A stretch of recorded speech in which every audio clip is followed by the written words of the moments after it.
Welcome to Inside Ag from Kansas Farm Bureau, the voice of agriculture. I'm Shelby Varner. Today we're going to talk about land ownership, land values, and the trends that people are seeing with those. And today, to talk about it, we're joined with Reid, K-State Extension farm economist. Robin, thank you so much for taking the time to join us today. No problem. I'm happy to be here. Robin, to get started, let's talk a little bit about net farm income. How are you seeing net farm income drive land values? So, great question. And for those not familiar with kind of some of the economic terms, net farm income is basically the profitability in the agriculture sector. So we went through a fairly long downturn in the farm economy between 2014 and 2020, really when the pandemic started. We had a really good run up in land values before that, but then as the income profitability dropped off, we were afraid we were going back to something similar to the 1980s where we'd see land values falling. And really that didn't happen. We went through a fairly steady period, even though net farm income didn't support land values, we really just saw them hold steady. And then at the end of 2020, we had the coronavirus food assistance payments, we had commodity prices picking up, and our land market really took off. So we saw record net farm income again in 2021, supporting those land values. And so for 2021, 2022, we have just seen land values going higher and higher at rates that we haven't normally seen in the past because of a number of factors, but one of them really driving that is the farm profitability, the net farm income, and just the health of our ag economy right now. Would you say it's a good thing that land values are going up? It is. So what it does is it helps balance sheets. Farmers' net worth grows as their land becomes more valuable. It also does create a strain, obviously, on mostly young producers that want to get into the industry, want to purchase land, but just the investment cost is so high right now. It really takes more of those established operations that have cash reserves and really bidding aggressively on that land. And we also have some influence from non-ag investors, and I can get into that more as we talk about who owns Kansas farmland. Before we get into talking about who's owning our land, how does this trend of land values compare with what other states' trends are? So great question. Kansas has, historically been a little lower valued crop ground and pasture versus you think about Illinois and Iowa, you hear the record 10,000, 20,000 per acre sales.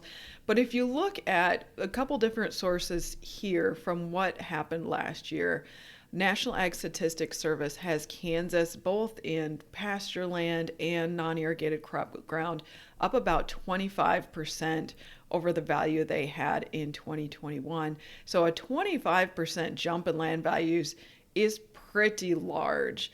I would argue is not sustainable for very much longer. But nevertheless, that was more than any other state in the Midwest or really across the country. When I look at the data that I have, we're looking at actual sales values that occurred across the state, not just survey results. And in that information, I actually saw about a 30% jump in land values last year over what I had them at 2021. 30% is pretty huge, as you can imagine. And even within that, I break it down by the 9 crop reporting districts in Kansas. I'm not going to rattle all that off because over radio, that is a little monotonous to listen to. But if you go on our website, agmanager.info, you will be able to see this information. But we have regions that are up 40, even 45% in their land values over what they were in 2021. The one area that isn't increasing quite as much is irrigated crop ground. For whatever reason, we have those values up 10 to 20%, not as much as the rest of the non-irrigated and pasture ground. Robin, we hinted at people owning land in Kansas who aren't residing in Kansas. So who's owning our land if they're not in Kansas? So this is something that really caught my eye a couple years ago. So we were at a land auction ourselves, my husband and I, and we've been noticing this trend, but really saw it materialize at this auction that we have a lot of out-of-state buyers that are becoming interested in our Kansas farm ground, particularly if it has pasture and hunting potential. I've also talked to our Society of Farm Managers and Rural Appraisers across the state and a number of the farm managers that are professionally managing land for investors. And a lot of them have told me as well that we know that there's people buying land just as a diversification for their portfolio. And so there's a number of things going on, and it's hard to quantify how much that is actually influencing our land prices. We know, out-of-state landowners are bidding aggressively at auctions. They may not always be the one that wins the bid at the end of the day. We do have farmers typically that are still here in Kansas buying the farm ground, but it is adding to running that price up. So what I did is look at how can we study Kansas landowners? Who is owning our Kansas farm ground and how has that changed over the years? So I was able to obtain a fairly unique data set, first in 2015. Basically, all the parcels that are over 40 acres here in Kansas that are classified as ag use, and what would be the zip code of the landowner of those parcels. So using that information, I was able to say how many acres here in Kansas are owned by Kansas landowners versus outside of the state. And back in 2015, that number living in Kansas was about 84.5%.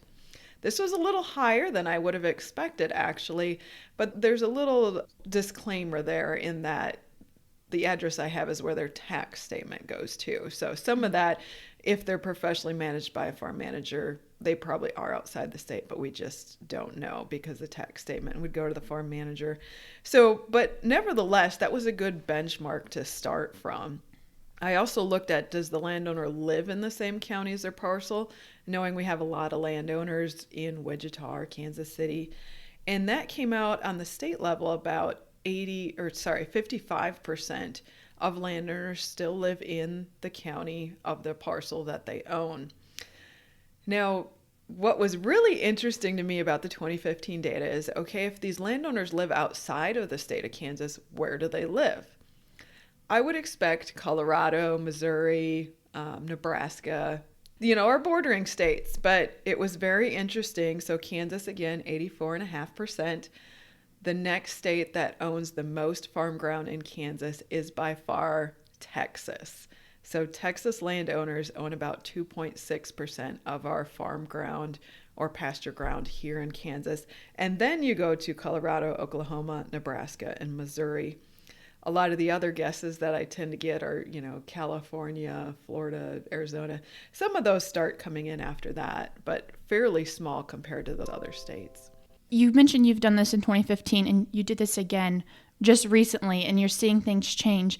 Are you expecting to see more land being owned in Kansas from people not residing in Kansas? So that was my hypothesis. As we're going to these land auctions, as we're seeing a lot of more out-of-state purchases, it seemed anecdotally to be the trend. So I wanted to put some hard numbers to that. So I went back and the same data that I had for 2015, I was able to obtain most of it for 2022, so last year.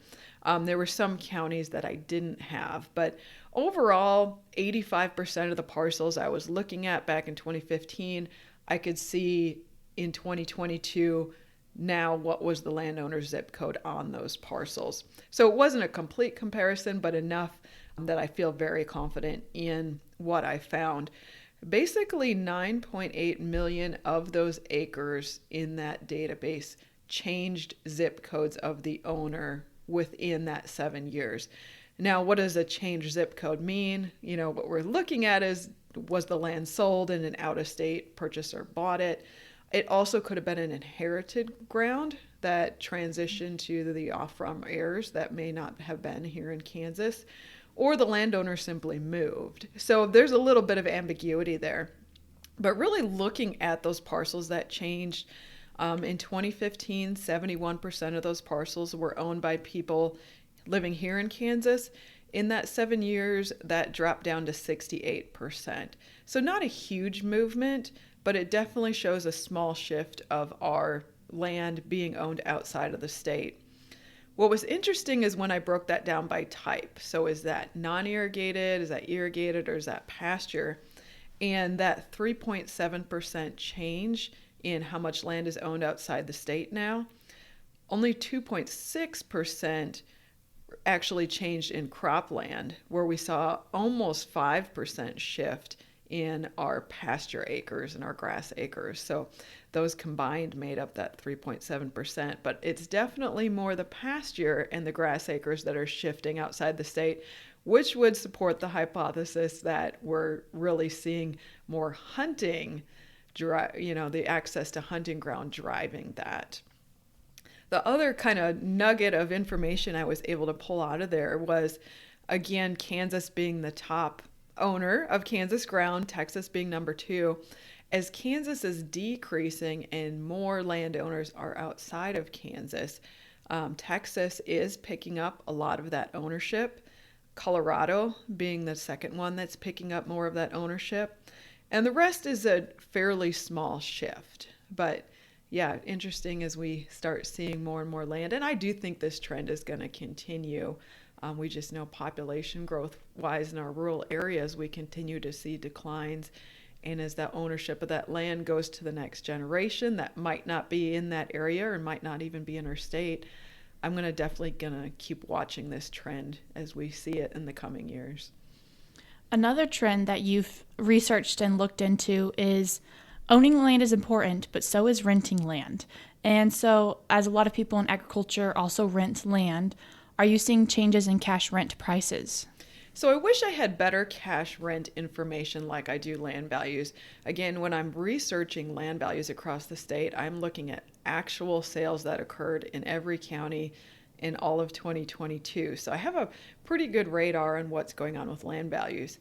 Cash rents, unfortunately, the only information we have would be the National Agricultural Statistics Service surveys that go out. So those are done probably about this time, and then they publish them in August.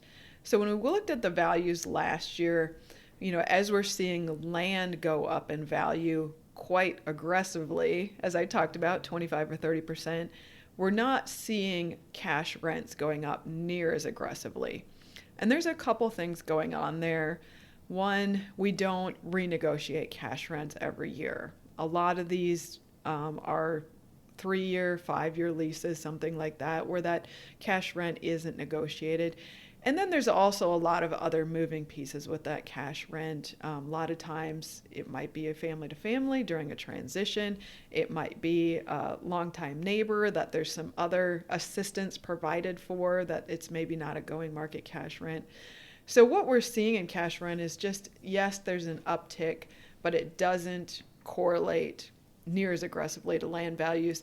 And what that does, and the trend that we've been watching really over the last 20 years, is that what we call the rent to value ratio, how much the land is worth versus how much you can cash rent it for, that has really gone down in the last 20 years. Here back in 2000, if you had crop ground, you could rent it for about 5.6% of what its value was worth. Pasture's always been a little lower, about 3.4% of what its value would be a kind of comparable cash rent value.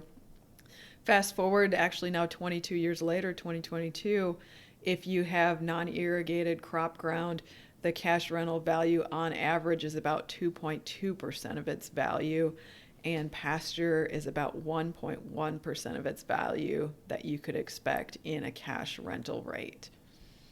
Those are definitely some changes in comparison of rent and land value and all the different trends you're seeing, Robin, and the work you've done.